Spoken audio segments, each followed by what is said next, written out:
Good morning. Good morning madam. आज आपण scholarship मधल्या कोणत्या घटकाचे रिव्हिजन करणार आहोत? अपूर्णांक. अपूर्णांक रिव्हिजन आहे, हो की नाही? रिव्हिजन कसे फास्ट मध्ये होणार आहे ना? हो. डिटेल मध्ये आपलं झालेलं आहे सगळं, बरोबर? हो. अपूर्णांक हा घटक आपल्याला किती पर्सेंट आहे? 12%. बरोबर. हो. म्हणजे किती प्रश्न येणार आहेत रे त्याच्यावर? 6 प्रश्न आहे ना? पण मार्क किती? 6 प्रश्नांना 12. आपण पूर्ण व्यवस्थित लक्ष दिलं तर आपले काय होणार आहे? 12 मार्क फिक्स होणार आहेत, बरोबर? एवढाच व्हिडिओ फक्त पाहायचा आणि काय करायचं? 12 मार्क फिक्स करायचे, बरोबर ना? चला मग समोर लक्ष द्या. सगळ्यात पहिल्यांदा सांगा, अपूर्णांक म्हणजे माहिती आहे ना तुम्हाला काय आहे? काय आहे? पूर्ण नाही घ्यायचं काहीच, अपूर्ण आहे की नाही? आता माहिती आहे काय आहे? समजा भाकरी काय आहे? भाकरी. त्यातली आपण अर्धी भाकरी घेतली, अर्धी, बरोबर? हो. अर्धा भाग, अर्धी भाकरी, मग याला आपण अर्धा म्हणतो, बरोबर? हो. याला अपूर्णांकात कसं लिहितात? 1 अंश छेद 2. म्हणजे टोटल भाग किती येतं? 2. त्यातले घेतले किती? 1. आणि या ऐवजात आपण आणखी पाहू. चला पुढे. ही झाला अर्धा. आणि हा याला काय म्हणतो? पाव. पाव भाग, बरोबर? हो. पाव भाग म्हणजे याला वाचायचं कसं अपूर्णांकामध्ये? 4. टोटल भाग आपण या भाकरीचे 4 केले, नाही की नाही? 4 भागापैकी घेतला किती भाग? 1. म्हणून त्याला पाव भाग म्हणतो. पण मग अपूर्णांकात टोटल केलेले भाग कुठे लिहितो? खाली. त्यातले घेतलेले भाग वर. म्हणजे वाचायचं कसं? 1 अंश अंश छेद 4. हो. त्यानंतर याचे किती भाग घ्यायचे? 3 भाग, बरोबर ना? 3 केले किती होते टोटल? 4 भाग. त्यातले घेतले किती? 3. याला म्हणतो काय रे आपण? पाऊण म्हणतो ना? हो. पाऊण भाग. मग वाचन कसं करणार? 3 अंश छेद 4.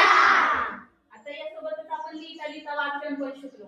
3 अंश छेद 4 म्हणजे ज्या संख्या आहेत आपण त्या सुरुवातीला आणि शेवटी वाचतोय आणि अंश आणि छेद हे मध्ये अक्षर, हे तुमच्या लक्षात राहण्यासाठी, बरोबर? हो. आणखी एक पद्धत लिहून दाखवू का तुम्हाला वाचन कसं करायचंय? हो.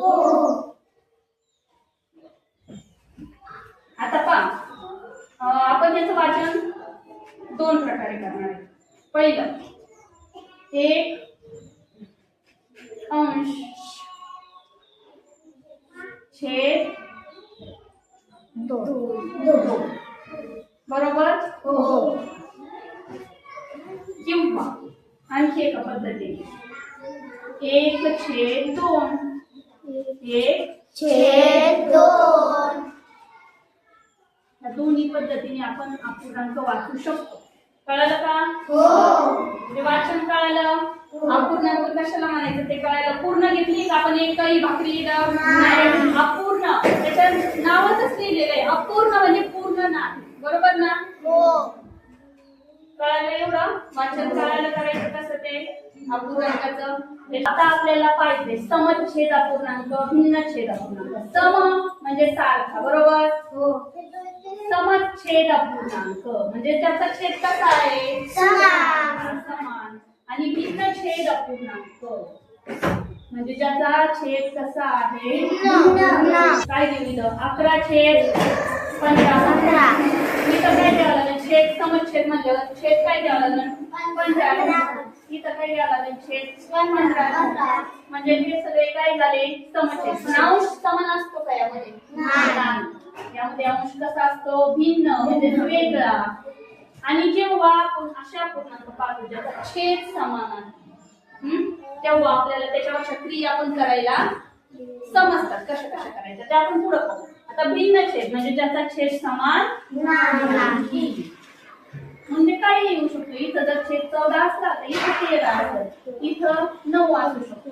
आणि अंश अंशाच्या पद्धतीने 4, 3 काही लिहू शकतो आपण, बरोबर ना?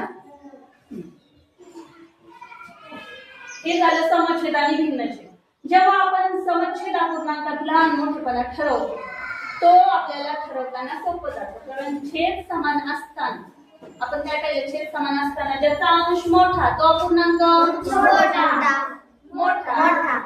ज्यावेळेस छेद समान आहे त्यावेळेस वर अंशामध्ये ज्या प्रकारे आपण सरळ सरळ संख्यांचा चढता उतरता क्रम लावतो त्याच पद्धतीने ह्या संख्यांचाही चढता उतरता क्रम आपण लावायचा. बरोबर आहे ना?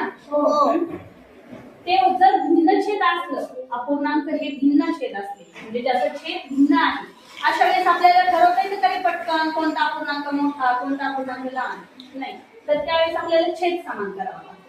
ते आपण पुढे करू.